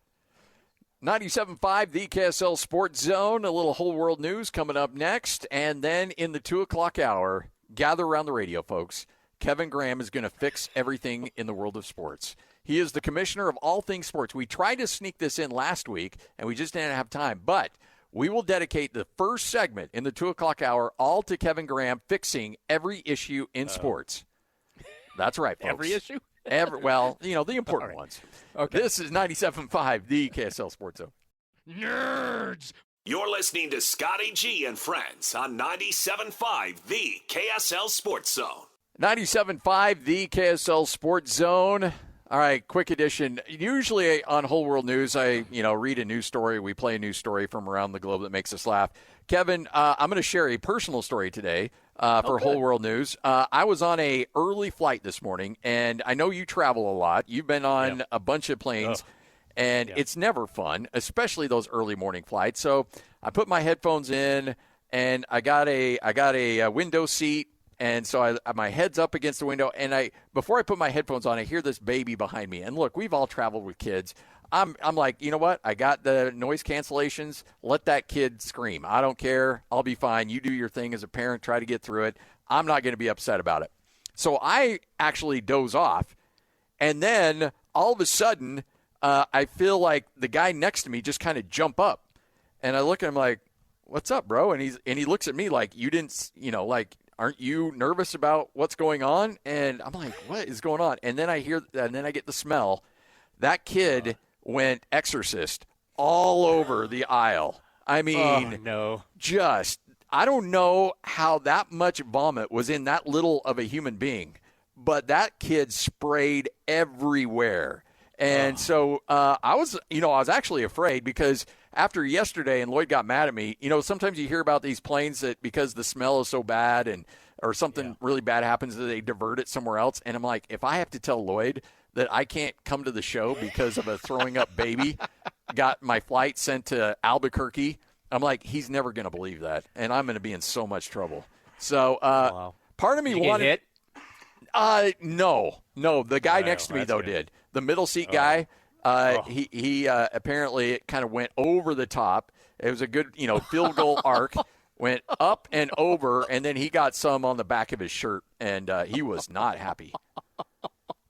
I'm with you, man. I always, because I have identical twin girls, and I had a similar thing happen with one of them where I think we were landing somewhere. So fortunately, it was on the landing, and one of my daughters, and I was, of course, holding her, and off it went. I'm like, oh, no. And thank goodness we were landing at the time. But, yeah, so I have sympathy, for traveling, for any parents got to travel with those little kids. But, man, that's poor middle seat guy. One, he's got to sit in the middle seat. Two, he's got to sit next to you. And three, he gets vomit all over his back of his neck and shirt, basically. Whoa, wait, whoa. Okay, let's back up a little bit. Now, poor guy. I spent a good chunk of my life being the most unpopular guy on an airplane, and I totally understand that. I made a few life choices so that I don't get the death glare as much as I used to when I would get on an airplane. But I'm good. Look, I don't talk. I mind my own business. The armrest, go ahead and have it. Like I am the perfect person to be next to on a plane. I will not bug you one bit. I don't care about Can I ask you this question? Did you shower this morning at 4 a.m. when you woke up to your alarm? Okay, no. Just asking. I did put the stick a little extra on the armpit stick. All right. All right. I'm just asking. I brushed my teeth, but I'm like, I showered late yesterday. I'll be fine. All right. Well, that's good. I mean, all right. As long as you felt like you were okay there, I get it. So, yeah, well, that's good. Sorry you had a middle seat guy, though. That always sucks. When you get a window seat or an aisle seat, you don't want to have someone sit in that middle seat next to you. You know, you want that space. And, yeah, you know, and do you do the thing, too, where you just keep your eyes down thinking that's going to prevent somebody sitting next to you? Yeah. I mean, you used to be able to do that on Southwest, right, when you couldn't. I think they just recently changed, and so now, you know, you get a seat assignment. But, yeah, Southwest, I would do that all the time. Either that or just stare right at them like, don't you dare sit next to me. Or leer at him like, come over here, big fella. You know, like but I did not do that, but okay. Hey, look, you want to save that seat, you go to any means necessary to get that spacer seat. That's one of the only things I miss from COVID is when the airlines made that middle seat, like nobody could sit in that middle seat. And it was like, you know what? Either you're on the aisle or you're at the window. That's it. All right. I know. So, but here's the most important question, though. Yes. Why are you sitting in a row with 3 seats, not 2, bro? Yeah, why aren't you in first class, Scotty? What's that all about? You're the host of Scotty G with Friends, saying, man. Right? All right, so I'm with you, Tim. So there's a Big Ten budget, and then there's the Big 12 budget, and then there's Scotty G's budget, which is a lot. And then it's like that. What's that movie? Moneyball. And then you got 2 miles of crap, and then we have the Mountain West budget. Okay, fair enough. So the question is, when they go to the Pac-12, will the budget go up, Scotty? I mean, Pac-12. It'll go up slightly, but not much. At least, I might not be I might be able to at least be at the tier where I can move my seats around and pick my seat. There you go. All right. We're not quite there yet. Right here on the Zone. 97.5, the KSL Sports Zone. We haven't given them away yet. We will here soon, but not right now. It's a Mammoth Ticket Thursday. And as we mentioned, Kevin, tickets to the Mammoth, they are a hot item. I like that idea. Yeah. Good. So every Thursday we'll give away some tickets. We're looking to hook you up with lower bowl tickets, see the Mammoth and their playoff push. Listen all day today. We'll give away a pair here soon. And if you don't win, don't worry. JJ and Alex will be giving away a pair a little bit later on. All right. Good. Try to win, by the way. Because again, if you haven't gone to a hockey game, you need to go. Because as soon as you see it in person, you'll be able to enjoy it more when you watch it on TV or wherever you watch it, streaming, whatever. So, yes, try to win. Watching it live will get you hooked. All you got to do is try it once, and you're hooked. It's very similar. I compare it to, some people argue it's not. Auto racing. I like auto racing. Like, I love IndyCar. And if you go and you're there and you feel it and you see it and you get to understand it, you will appreciate it more when you watch on TV. Hockey's very similar in that regard. So when everybody caught fire with the Formula One stuff, you're like, hey, I've been doing this forever. Where have you guys been? Yeah, mostly IndyCar, though. Formula One, it just, not to bore everybody, but it's kind of, I know people, Formula One got big because I had a reality show. It was on Netflix. And it's awesome. I mean, it is the top of the line, the equipment. U.S. finally has a team, by the way. Cadillac now is a team, so we have an American team. We don't have an American driver yet, but we have an American team. So if you're into F1 or you're thinking of getting F1, you at least have an American team to root for. I don't think they're going to win at all, but it's not going to be like Brad Pitt winning a race in that movie that was coming out. That's not happening. We're not going to be good. But I would say that. But I'm more IndyCar, because F1 racing is kind of boring because, you have a couple elite teams and guys will win races half the time by 30 seconds. You know what I mean? Where IndyCar is a little tighter. But IndyCar also isn't as popular anymore. They kind of screwed up, and that's a long story. And I won't bore you. Continue, Scotty. All right.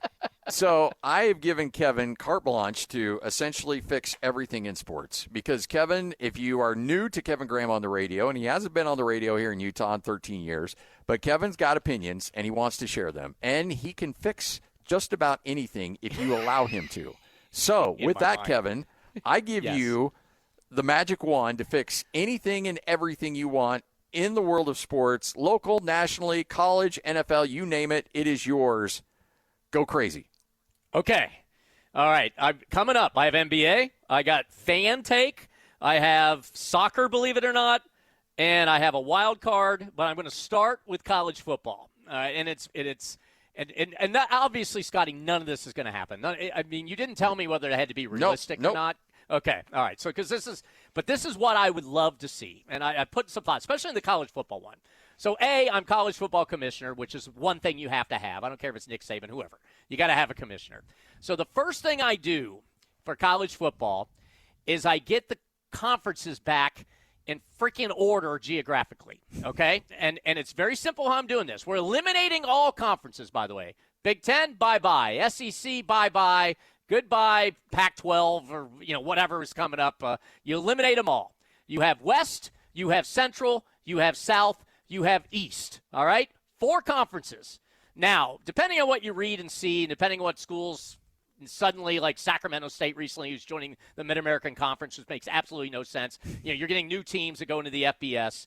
But you have, we'll just say 136 teams to make it kind of even. It may be 137 now. I'm not even sure. What you do now, Scotty, is you take 34 teams geographically and you put them in each division. All right, so now you have four leagues, 4 divisions, I should say, and you have 34 teams rather in each division. Then what you do is you take 18, okay, and you again go by the regions, and you take the 18 best, biggest, most well-known programs, okay? 18. That'll be Division I, say, of the West. Obviously, Utah and BYU would be in that division. Arizona, Arizona State, blah, blah, blah, blah. Go on, and whatever. Okay? So you have Division I of the West. You have Division II of the West are the next amount of teams, which are 16. We're going soccer here a little bit. All right? I figured that's where you were going. I like this. 18 in Division I of the West, 16 in Division II. They play each other, okay? You play in your divisions. You go at it, all right? At the end of the year, the bottom 2 of Division I, regulated. You go drop down to Division II. The top 2 of Division II go up, and now suddenly they are in Division I for the following year. At the end of the year as well, you take the top 2 from each division, so you'll have 8 teams there. Then you take the next 8 that are the highest ranked by a formula that is determined. Take AI, throw it in there, maybe take a portion and have people involved, whatever we're going to do on this. Got to kind of work that through. So you now have 18. So now you have a 16-team playoff. Do the same thing for Division II. So those schools, the top teams in the 4 divisions, and then, and top 2 of each one of those division 4. So now you have 2 tournaments going on. You'll have a Division II champion who will get an automatic berth into Division I, wherever there is. You'll ironically get one of the teams, obviously, that are already in the two being there. And you do the same thing for Division I, and you have it solved. So now you have just 4. It's simple. It's clean. Every school has a shot. The money will go higher if you're obviously in Division I, just like they do with the Premier League or whatever the status of the leagues are in soccer. They'll get more money. They'll get more TV money. They'll get more exposure, which will automatically give them an upper hand on recruiting and whatnot. But that's what you have. So now you have 4 divisions, 8 teams in each one of those in Division I, 16 in the other. The next thing you do is you run it like the NFL. You put a salary cap in play. The salary cap will be higher for the teams in Division I, and then they would be in Division II. They'll get incentives. So if you win, you will make money. If you have academics, because we will try to put academics back in this formula, you'll get more money. Yeah, we got to do that. And you'll win money that way. Now all of a sudden there's an incentive for the coaches, like, oh shoot, we got to get these players to actually go to class now, even though they're essentially pro athletes. And you run it like the NFL. There's contracts involved. There are outs in contracts with buyouts, so players can still leave if they need to leave. Coaches can still do the same thing. But you organize it, and I never thought I would say this, but you organize it kind of like soccer and they do in the European leagues, and you organize it in a way of like the NFL, and suddenly I think you have college football fixed, in my opinion. I don't hate any of this. I don't hate that at all. I'm a huge fan of I know. Yeah. I'm a huge fan of relegation, by the way. And I think that there's actually been some momentum on that to a certain extent. Again, it won't happen, but I do think there's people out there like, okay, you know what? We can make this work. We can find a way to make that happen. And here's the other thing, too. You collectively bargain as a monstrous league on your TV rights. So it's not SEC doing their own thing. Oh, it'd be crazy. The money will fly in from everywhere, and they could split it up and streaming. I hate it, but it's part of the world now. And they could – everybody would have a chance to make money. And they would make more money. The SEC and Big Ten now are so selfish and trying to just gobble up everything. I'm telling you, this would even it out a little bit, but also the money would still flow to all the programs, and then there would be a performance base. And, oh, by the way, I mean, like you, Scotty, going to Utah State, I went to Central Michigan University. You give the little guys a shot, too, to get in there, and just give them a shot. And if they can win their division, they got a shot to move up into the big guys. It doesn't mean they're going to win there. They may get deregulated after a year, but at least they get that shot to give give it a chance. So that's what I think we should do, and we won't, and that's fine. I am 1,000% in favor of this one. You got my back. You got my vote. Okay. All right, NBA is pretty simple on this one. You fire Adam Silver, that's first and foremost. All right, then you shorten the season. You go to maybe 70 games. You kind of limit the back-to-back. The problem with the NBA, and it's so many problems, like all sports. But obviously, you're wearing down your players, you're resting players, you're doing the whole thing, obviously, so you can get in the lottery and all that. You got to take a little bit of it out of the equation. You're still going to get money because, no offense, these networks still need product, and they'll still pay you, and you'll still get your cash. You probably won't even take a pay cut, and you can argue about raising it as well as the league will get better and it'll get more competitive. That'll help the tanking and all that kind of crap that's going on. So you shorten the season, and then, again, this is kind of above my pay grade, but you come up with some kind of harder cap to allow those smaller market teams to also compete. You kind of even it out a little bit better, kind of like, again, the NFL model. I mean, whether you like parity or not, parity keeps a lot of fans into the NFL all season long. So you got to figure out a way to do that in the NBA, in my opinion. And I think that's at least a decent fix to move forward with the NBA. I think the hard cap, enough of this nonsense in terms of just, okay, we got this apron and then this apron. Let's just make it a hard cap. I don't know why. Why? Let's treat it like the NFL. is the one league that's got everything right, and just follow that model. You'll be fine. Next up, number 3. This is for you fans. We have a fan salary cap. Okay, if we're going to have salary caps in the NFL and whatnot, fans, there needs to be some sort of universal pricing for fans, so they can't all be priced out. And maybe it varies by market and. New York, obviously a lot of people make more money, although they pay a lot more money to live there. I mean, whatever we come up with some way that ownership is held accountable, that they just can't arbitrarily just raise prices on you every year, particularly if your team sucks. If your team sucks, you need to decrease prices every year. That'll motivate owners, quite frankly, to actually invest in their team to be better.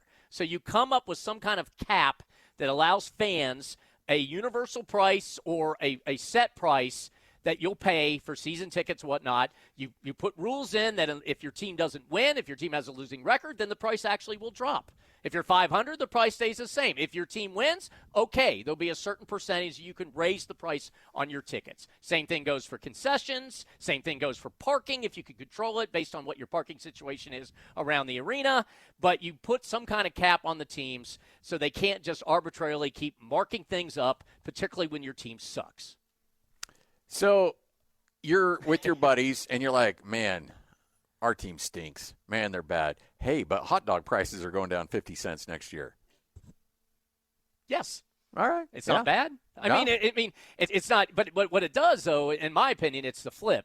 It's putting the owners on. It's like, whoa, wait a second. I'm going to have to lower my hot dog prices by 50 cents. I'd probably say like $1, instead of $12 or whatever it is, it's $11. Well, I mean, I don't know. If 10,000 fans buy hot dogs, and you're losing $1 each, that amounts to a decent chunk of money after 70 games if you reduce the league in the game. I mean, you know what I mean? So, like, you just level it out a little bit so us fans – and especially with inflation, Scotty, and everything else going on. And the lack of raises and the lack of raises to counter inflation, that we can continue to afford the game. I also would propose a budget section, which I know some teams are doing now, where you can allow fans at least have a chance, upper level, whatever it is, to be able to get into a game and see their team play every once in a while. So, salary cap. And I, you were doing didn't you do Jazz pre half and post for a bit? I did some of the. I was doing locker rooms and that kind of stuff. Yeah.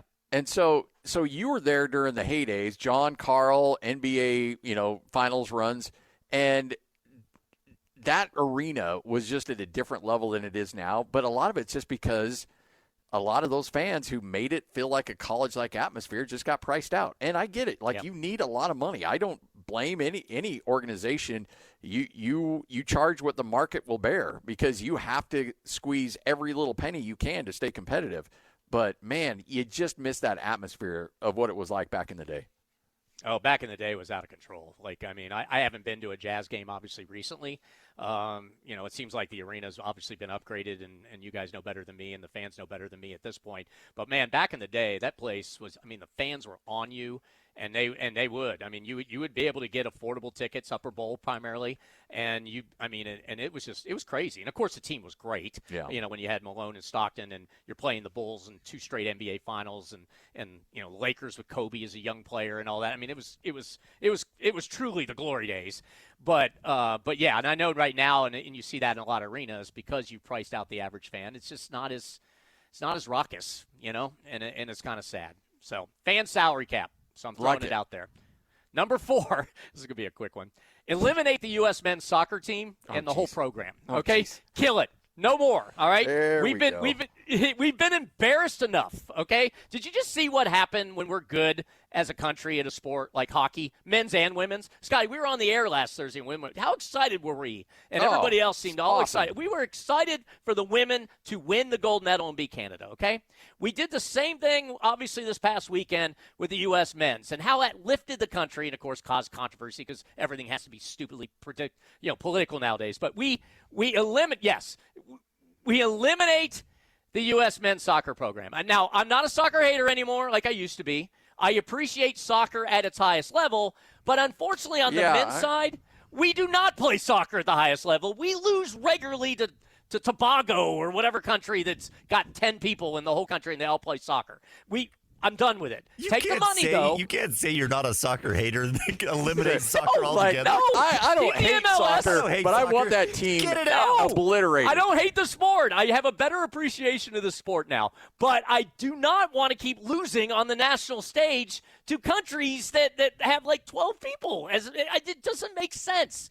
And I know the excuses. Well, our best players play other sports. Whatever. We could come. So what we do, though, see, this is where I protect myself, guys. I take all the money that we're funneling to the men's program, and we dump it all into the women's program. Oh, look at you. All right, see? We're good there. We're prideful. When the American women win, we celebrate that just as much as anything because, again, it's the United States of America. We are dominant. And although our dominance is being questioned, though, I know our women's team's lost here and there. So we need to fund more money to that team so we can make our women's team as great as it can be, and we'll just keep winning World Cups that way and Olympic gold medals that way. And the men, I'm sorry, guys, just play in MLS, play over Europe, make all your money, but quit embarrassing us as a country. Well, I mean, we do have to have something for our DEF level athletes. David Hasselhoff. David Hasselhoff was actually a really well-known musician in Europe. Like, Germany loved the guy. But he's not going to sell any records over here because we got way better people to listen to than freaking David Hasselhoff. He goes over to Germany, and people love him. They absolutely love him. So we do need something to keep that level, the David Hasselhoffs of our athletes, somewhat busy. Exactly. So, okay. Yes. All right. And soccer fans, you can still wear your scarves in the summer and go root your team on and all that other stuff and beat your drum and do all that with MLS and all that, okay? You can do that, all right? Are they still doing that at RSL games? I'm assuming they are, I don't right? know. I haven't been in a while. You can have rival fan leagues that hate each other even though they root for the same team. All that fun soccer stuff, it happens, okay? You can still do that. Riot, whatever. But just do it on the MLS and follow your Premier League teams and all that. So that's number 4. And number 5, finally, another one, this will never happen. None of this is going to happen. We need, and I've been saying this for, I don't know, since I was probably 12, we need to eliminate kickers from football, American football. No more kickers, okay? I cannot tell you how much it offends me that these players, these warriors are out there just banging heads, man. They're literally taking years off their lives by playing this sport. And out comes little 5'6" little kicker who used to play soccer, jogs out on the field and kicks the game-winning field goal to win the game, or miss the field goal to lose the game. Yeah, exactly. And now it's even worse because now you got these kickers with apparently bionic legs that are kicking 60-some-yard field goals. So literally now in the game, all you have to do is get the ball at the 50-yard line, and you can kick. And, guess what? The UFL, the other league, the spring league that hopefully will last, even though it won't, they're now going to reward kickers. If you kick a 60-something-yard field goal, you're not going to get 3 points. We're going to reward that by giving them 4 points. It's like, don't even think about it, NFL. Don't do it. Put the ball on the 50-yard line, Scotty, and play ball, man. Just go. I would love to see a team down by 3 and go for the win by taking a 20-yard loss on a run play. And the quarterback runs back, takes a knee 15, 20 yards behind the line of scrimmage so the kicker can attempt a 61-yarder instead of a 58-yarder. Could you imagine that? I mean, late in the game, Scotty, that could really happen. Oh, yeah. Like, that's crazy. I mean, no, we can't be empowering these kickers. They're evil. We need to keep them off the field and out of the game, okay? Out of the game, everybody. Football. Take the foot out of football. We call it ball. We put the ball in the 50 and let these Warriors go to battle and see where you end up. I mean, that's the way it goes. And there, Scotty, are my 5 things that I would address immediately as commissioner of sports. Thank you. So, God bless America. Well done. And that, my friends, is Kevin Graham's TED Talk. So instead of National Football League, it's just National Ball League. Or, National Ball League, NBL. Or like, hey, it's another big college ball showdown today in the Rose Bowl. I mean, I don't even know why we call it football. I think it's because when they created it years ago, I mean, soccer was at him. Yeah, we're just digging at soccer. Basically, well, what we did is like what we always do. Jake and Ben had a funny bit today on their show. Listen to them 10 to noon, where they were talking about things we've stolen from Canada, where we've claimed like John Candy is our own or whatever. I think we as Americans back in the day were like, you know what? They're calling this football over there with their little soccer in Europe. We're just going to take the name. Yeah. We're going to create our own brand of football, and we're going to own it. And so – but it doesn't make sense because take the foot out of football, man. These kickers drive me crazy. They just do. College kickers drive me more nuts than anything because you don't know what the heck they're going to do. They can either hit a 60-yarder and shank a 12-yarder. You know what I mean? Like, just get rid of the kickers. Sorry, okay. Kickers. Go play soccer. All right, Kevin, don't say anything. Lloyd and I are going to make a bet on this. All right, where does Kevin stand on the new kickoff rule, Lloyd? Hate it or like it? Oh, he hates it. I know. He's going to go scorched earth in about 3, 2, 1, go. Go ahead, it's Kev. Just so dumb. You're bastardizing the game. Can I say that word? And if I did, dump it. If you're not supposed to. I mean, why? You're just like line these guys up here, and they're gonna face off 5 yards apart from each other. You know what I mean? Like I'm like, what are you doing? It looks terrible. I mean, I guess they're getting more kickoffs returned. I guess that's their point. Obviously, the big point of it is to get the injury situation down. I'm all for that. Because I love this sport, and I hate to see these injuries impact the sport and impact the players. But that's why it'd be just a lot easier just get rid of the whole thing altogether. Hey, put the ball at the 50. When you were talking about college football kickers and you were talking about could make a 60-yarder or could miss a 12-yarder, were you talking about a certain kicker? I don't know. Who do you think I was talking about? I don't know. I'm just curious. Were you talking about a certain kicker in this state? Don't you dare put the Murray Missile's name in your mouth. I will not. I promise, Lloyd. I will leave that alone. I will leave that alone for you. No problem. Just the Murray Missile just needs to just be a little bit more consistent. Just yes. Treat a 12-yarder like a 50-yarder. You'll be just fine. It'll be all right. Yes. Lloyd. Yes. Exactly. All right. All right. I love it. There's very little to argue about there, Kevin. Reaction. Can anybody react? The euthanization of the men's United States men's soccer team might be a bit on the extreme side. But I also like I just want what's best for my country, Scotty. But I also like your thought of like, hey, you know what? Who's really earning that money? Like, who's really going out there and, representing America? It's the women. So, yeah, give them the money. I like that. Exactly. I see. We are our women are dominant in sports now. I mean, we won the most gold medals in Winter Olympics history for the U.S. mostly because of our women, and that's fine. Like that's great. If you win, then we give you the money, man. Go for it. Do it. If you lose, like the U.S. men's soccer team embarrasses us every single 4 years or 2 years or whatever it is, no, end it. It's not good. It's detrimental to our health, Scotty, and the health of our country. That's my theory. And honestly, too, somebody was all cranky about the U.S. men's team not making it to the World Cup. And it's like, well, who cares? It's like, it's like me getting invited to the Playboy Mansion. It's like, yeah, I'm there, but nothing's going to happen. It's like. I know, but it just makes us look bad on the world stage, Scotty.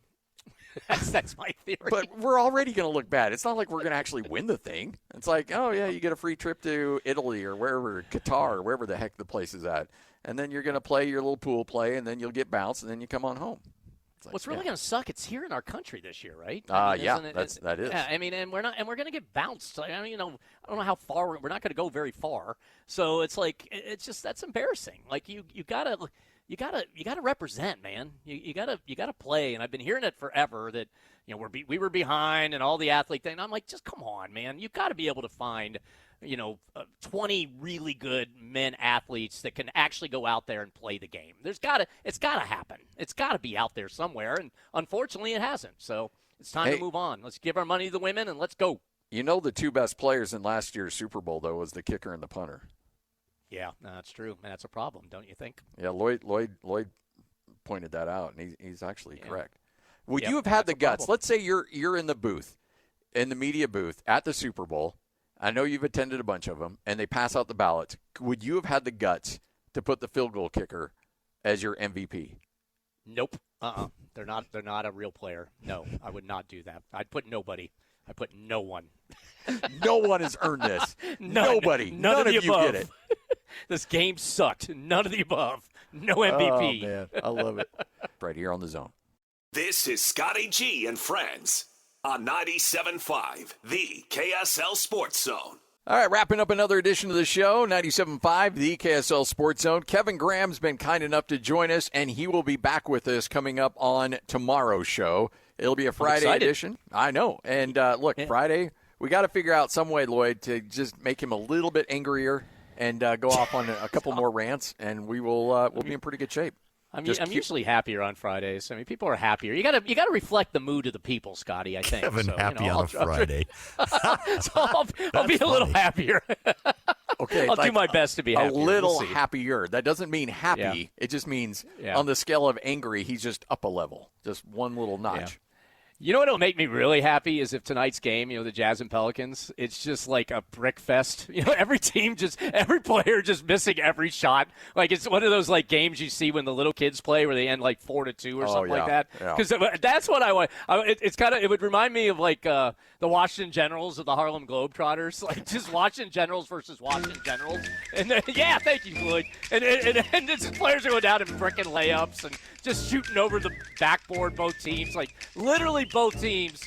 And I would love to see how Adam Silver would respond to that, by the way. That would crack me up. I mean, I'm so bad for the fans who pay the money. But you know what? I think the fans understand what they're doing. Fans are totally invested into what's going on. And, honestly, I think you just go like Norman Dell from Hoosiers, and you only put 4 players out. And, refs going over there like, hey, coach, you need 5. He's like, my team is on the court. Like, exactly. Really? Nope. I'm going with 4. So just make a mockery of it. That would be awesome. I know that won't happen either, and both teams will fake like they pretend that they want to win, and neither one of them won't. And or at least at the end of the game, each play, it's like tie game, and nobody wants to score the winning basket. It's just like keep going. It goes to overtime. Everybody just keeps freaking things. Four shot clock violations in the final 4 possessions. Yeah. That would be just tremendous. Gosh, that would make me happy. All right. That's KG, you're the best, man. Let's do it again tomorrow, okay? Look forward to it, guys. Have a good one. Right here on The Zone.